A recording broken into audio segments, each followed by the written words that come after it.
5 ደቂቃ ቁጭ ብለው ያወሩ። ስለምን ቁጭ ስብሰባ ነው እንዲያዝ እቺ ልጅ አታሳዝንም? አንተ እህት የለም ሩታ እኮ ፈልጋው ነው ይሄን ውስጥ የገባችው። እሺ እንኳን ደስ ያለ በቃ አታሳዝነኝ። እውነቱን እንገራ አታሳዝነኝ። በቃ እንደዛ ከመሰለ ይምሰል አብርሃም በግድ ካንተ ጋር እንድታገባት በግድ እንደዚህ እንድታገባት ነው የሚፈልጉት። እንደዚህ እንዳለ ስለዚህ አንተ ደግሞ የምታገባው ያገባውም ሩታ ነው አይደል? በቃ አለከ እና አንዴ ቁጭ ብላ እናግራት ቆኛ ሌላ ነገር እኮ አይደለም። ስማኝ አንተ እስከ መቼ ነው ቆይ እንደዚህ የምትሆነው? እና ሲሉ ትሄዳለህ ሂድ ሲሉ ትመጣለህ አንተ ትሄዳለህ። ምን ሆነ ነው? ይሄው ኤፍሬምና ሩታ ናቸው። አንተ የምትፈልገው ህይወት ሌላ ነው። ሰምተኛል? የምትፈልገው ህይወት ይሁንና በግድ ነው እነዛ እንደዛ እያደረጉ ያሉት።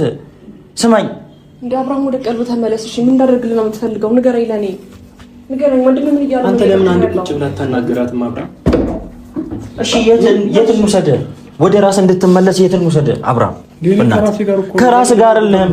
ስማኝ ከራስ ጋር አይደለም ከራስ ጋር ራስን አዳምጠው። እኔ እያዳመጥኩኝ ነው። እሺ አላው ሄርሜላ እኮ ነች። ሄርሜላ ነች። ከዛ በፊት ከሷ ጋር አሳልፌያለሁ፣ ግን ደግሞ ያ ነገር ትክክል አይደለም። ትክክል የሆነው ከሚስቴና ከልጄ ጋር መኖር ነው።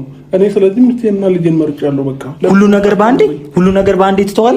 አንተ እህትህንም የከዳ እኛንም የከዳ ሰው ነህ። ከራስ ጋር እንዳሉ ያስታውቃል። አብርሃም እኛ የምናውቀው አብርሃም እንደዚህ አይደለም። ለሰው የምታዘን እቺ ልጅ እንኳን ሚስት ይቅርና ዝም ብሎ ሰው ሄደ ሆስፒታል ምን ጠይቅና አይነሳው። ግን አንተ ካማራስ ሆስፒታል ያልመጣ ሰው ነህ። ስለዚህ ከራስ ጋር እንዳሉ ከኔ ጋር ይያቃሉ። ታውቃለህ ያደረጉት እኮ እነሱ ናቸው። እኔ የሆነ ነገር ምንም ነገር እንዳደረሰኝ የሚያደርጉት እነሱ ናቸው። ያ ደግሞ ያንተን ልብ መቁረጥ ወደ መጀመሪያ ህይወት እንዳትመለስ የምትፈልገውን ነገር ስላዩ ነው። አብርሃም መጀመሪያ ብዙ ስህተት ሰርቻለሁ። አሁን ግን ስህተቱን ልንገማፈልኝ እኔ ስህተት ነበርኩኝ። ትክክለኛ ቦታ ላይ አልነበርኩም። እኔ ሩታን ነው የምወደው፣ ሩታን ነው የማፈቅራት፣ ከልጄ ጋር ነው መኖር የምፈልገው። ስለዚህ ሁላችሁም እንደዚህ ያላችሁ ለምን የምታስጨንቁኝ? አብርሃም ማስጨነቀን በእግዚአብሔር ለልጁም ተው። ማሽላው አረረ የሚቆላው ጠፍቶ የአብርሃምን ነገር ቆማችሁ አትውት። ሀብሉ ታድሷል። ምንድነው ነገሩ? የሌሊቱ ሩምታ ህዝቡ እየተንጫጫ ሄርሜላና ማይክል ጃክሰን ያሉበት ሁኔታ ያቤል አነጋገር ዛሬ አስገርሞኛል። ሰበር ዜና። ሰላም ጤና ይስጥልኝ ክብራንና ክብራን አርማይ ተመልካቾቼ በያላችሁበት የዓለም ዳርቻ ሰላማችሁ ይብዛ። ላይክ ሼር ሰብስክራይብ በማድረግ ቤተሰብ ይሁኑ እላለሁ። ቪዲዮውን የሚገርም ነገር ነው፣ በጣም ነው። ትናንትና ለካ እንደዛ የተናደዳችሁት ያቤላ ንግግር ነው። አንደኛ ማይክል ጃክሰን ተይዞ አንተ ሄርሜላ ትወድሃለች እንደ ሄርሜላ ሰው የለም እንደምናምን የለም።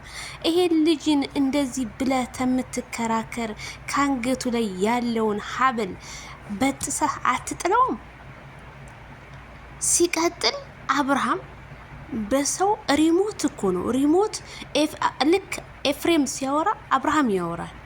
ሚስቴ ናት፣ ወደ ቀልቤ ተመልሻለሁ፣ የልጄ እናት ናት፣ እዛ ቦታ ላይ ተሳስቼ ነው እና የመከሩት ልጅ እንደ ህፃን ልጅ ጡጦ ጥባ ብለው እስከምመለስ እንደሚሰጡት የ3 አመት ህፃን ልጅ ልክ እንደዛ እኮ ነው አብርሃም የሚያወራው እንጂ እውነት ከራሱ ጋር ሆኖ አይደለም።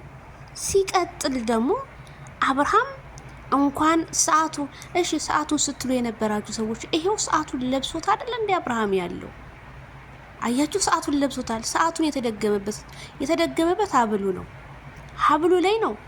አብርሃም እኮ ከራሱ ጋር አይደለም የሚያወራው ሌላ ነው። ልክ ኤፍሬም አብርሃም ልክ የሆነ ምን ሆነው ነው ሲል የሆነ ኤፍሬም ሲጀምር እሱም ይጀምራል እንዴ። ያ የምናቀው አብርሃም በዚህ ቦታ ላይ ነው የምናገኝ አብርሃም አይደለም። ስለዚህ ይሄ ልጅ እኛ አብርሃምን ሳይሆን መውቀስ ያለብን በዙሪያው ያላችሁ ጓደኞቹ ምን ትሰራላችሁ? እስከ ዛሬ ስታለቀልቁ የነበራችሁ የት ናችሁ? ልጁን ጸበል ቦታ መውሰድ ነው ወይስ ከሱ ጋር? እሱ ምን ያውቃል? ሄርሜላ ተንበረከከች፣ አባበለችው፣ ተቀመጠች። በፍጹም እሱ ምንም የሚያውቅላችሁ ታሪክ የለም። እሱ የተመከረውን ተመክሮ ነው የመጣው። ጭራሽ የታመመ ሰው አለና ና እንድረስ ብሎ ኤፍሬም አሳምኖ ይሄ ወሮ በላ ይዞት መጥቶ እኮ ነው። እውነት ሄርሜላዬ ራስሽን ጠንካራ አድርገሽ እንደዚህ እዚህ ቦታ ላይ ሆነሽ ሳይሆን እኛ አንቺን የምንፈልገው ጠንካራ ሆነሽ እሱን ከዚህ ውስጥ እንዲወጣ ማድረግ ነው ያለብሽ። ራሱ ወንድምየው አንተ ራሱ ማለት ነው ይሄ ልጅ ያለበትን ቦታ እያወቅ እንዴ ጎረምሶ ይናችሁ አቤል ይበቃል እኮ ለማይክል ጃክሰን ሀብሉን ብትበጥሱት ምን ችግር አለ ሚኪ? ከዛ ይሄ ልጅ እኮ ወደ ራሱ ይመለሳል እኮ። አብርሽ እኮ አሁን ሄርሜላው ምንም መስላ ስታየውም ምንም መስላ ለምን ብትሉ ያ የተደረገበት ነገር እስካለቀቀው ድረስ ሄርሜላ ለቀሰች። በቃ እንደ ህፃን ልጅ እኮ ነው የሚያዝ። ህፃን ልጅ ተቀምጦ እና ብታለስ ምን ህፃን ልጅ ምን የሚያውቀው ነገር አለ? አይን ከማየት ውጭ ሚስቴ ጋር ልሄድ ነው ሚስቴ ናት አግብቻለሁ እኮ ፊት ያለውበትን ነገር ተሳስቼ ነው ምናምን። ይሄንን እኮ ሩታ መክረው እኮ ነው። በጣም ነው የሚያሳዝነው። በቃ ድንጋይ ያ የምናውቀው የአብርሃም ሰውነት ነው ይሄ። ከስቷል እኮ የለም እኮ የአብርሃም እኮ ከፊቱ ላይ ያለው ግርማ ሞገስ እኮ የለም። እሱን እንግዲህ እናንተ አይታችሁ መፍረድ ትችላላችሁ። በዛ ላይ ደግሞ አንዳንድ አሽቃባጭ ትክክሎች ማለት ነው አብርሃም አሁን ያለህበት ህይወት በጣም ትክክል ነው፣ ከዚች ከምናምን ውጣ። ሄርሜላ እኮ ፍቅርን ነው ያስተማረችው። ሄርሜላ አንዳንድ ሰዎች ጥፋተኛ ሆነው ጥፋትን እንዴት ማረምና መተራረም እንዳለባት እኮ ያስተማረች ናት። አስረግጬ ያስነግራችሁ ሄርሜላ እኮ የማይክል ጃክሰን ቤተሰቦችን አንድ ባንድ አልተሳደበችም፣ አላዋረደችም አሉ እንጂ የአብርሃምን ቤተሰብ ለማዋረድ የሚሯሯጡ የአብርሃም ቤተሰቦች እውነታው ልንገራችሁ እንደው የሚዋረዱ ሳይሆኑ እኔ እውነት በጣም ወርቅ የሚፈስባቸው ሰዎች ናቸው። ለአብርሃም ቤተሰብ ክብር የሌላቸው እኮ ሰዎችን አይተናል። እህቶቹን እነጉዜን እንዴት እንደሚያመነጫጩ እኮ አይተናል እኮ። እቤት ውስጥ ወንድ አስገብተው እነማን እንደሆኑ እናውቃለን እኮ። እንደ እውነት ከሄርሜላ ጋር ለማወዳደር የምትሞክሩት እናንተ መቼም በሞቀበት ፈላዎች ናችሁ። ግን ደስ የምትሉን ነገር ባላችሁበት ቦታ አትበረክቱ። እንዲሁ ወረት ይሄ ወረተኛ ሰው ልክ እንደዛ እየሆናችሁ ተባናችሁ ነው የምታልቁት። አስረግጬ ስነግራችሁ፣ ምክንያቱም እውነተኛ ጓደኛ የላችሁ፣ ሁሉም የውሸት ናቸው። ለደቂቃ ብቻ አለውሽ በማስመሰል የምትንቀሳቀሱ አብርሃም ታደሰና ሄርሜላ ለማለየት በፍጹም አይሳካላችሁም። ትናንት አብርሃም ታደሰ አይሆንሽም፣ አብርሃም ታደሰ ሴታ ሴት ነው ስትሉ ነበረ። ዛሬ ሩታ ሴታ ሴት የሆነው ነው ያደንዛ ስሯ አቅፋ ያስቀመጠችው። በዛ ላይ አሽሙር ሩታ በአሽሙርና በመሳቅ አንደኛ ናት እኮ። አሽሙር ሰውን አይገለም፣ ሰውን የሚገለው በሽታ ብቻ ነው። እውነቴን ነው የምላችሁ። ሰው የፈለገበትን መንገድ የፈለገበት ለእናንተ ጥላቻ ቢኖረው እናንተ ምንም አትሆኑ። ፈጣሪና ፈጣሪ ባለው ሰዓት ነው ሞትም ሽረትም። እና አቤላ ወደ ራስ ብትመለስ ይሄ ልጅ እዚህ ቦታ ላይ እንደዚህ ሆኖ ይወድ እንደሱ አይነት ሴት አታገኝም። እንደሱ ምን አቤላ ትክክል አይደለም። አቤላ ወደ ራስ ተመለስ ወንድም አለሜ። ትናንት የተናገርከው ቪዲዮም የፈለገው ነገር ይሁን ውጭ ላይ ጠብቃቸው ነገር እንደሚፈጠር ባለሙሉ ተስፋ ነን፣ እሱን እንጠብቃለን። ግን ትናንትና ያደረከው ከትናንትና ሙድ ውስጥ ወጣ።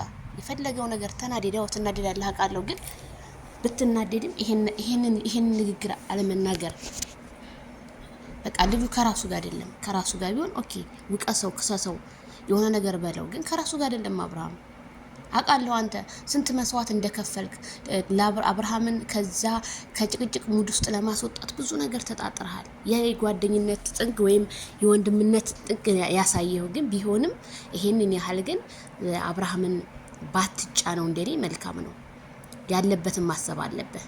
አሁን ህዝቡ እንዳለ አቤላ እኔ ይቅርታ አድርጉልኝና ማታ እንደዛ ሲናገሩት ምንም እንትን አላለኝም ነበር። እኔ ፓርቱ አናዶኛል። እንደዚህ ማለት የለብህም። በሪሞት የሚንቀሳቀስን ሰው የፈለገው ነገር ይሆን። ሚኪ ራሱ እያየኸው ነው። በቃ እህትህን አረጋግተህ ሄርሜላን አረጋግታችሁ ወደ ራሷ ወደ ቀልቧ ተመልሳ ይሄ ነገር በቃ የመጣውን ነገር መቀበል አለብኝ።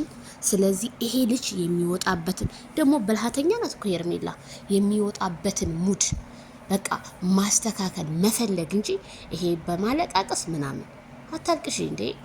ሴት ልጅ ራሷን ስታስከብር ነው። ወንድ ልጅ ስታለቅሽለት የበላይነት ስሜት ነው የሚሰማው።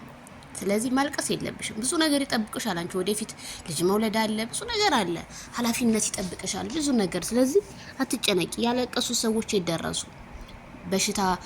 በበሽታ ላይ ተይዘው ስንት ነገር ሆነው ነው እያየናቸው ያለው። ስለዚህ ማልቀስ ጥሩ አይደለም፣ ለማንም ማልቀስ አይጠቅምም። ጎርቶ እንጂ ያየ ነው ማለት ነው። ስለዚህ ራስሽን ከራስሽ ጋር አርገሽ በቃ ሄርሚጌ ተነስተሽ ካለሽበት አገግመሽ በቃ ጀግና ሆነሽ አናብስቶች ቲክቶክ ላይ የሚያንቀጠቅጡ አልነካበይ እነሙዬ አረ ስንቶቹ እኔ ስማቸውን ጠርቼ የማልጨርሳቸው አይበገሬቶች አሉሽ። ወደፊት በይላለው አብርሃም አይሮታ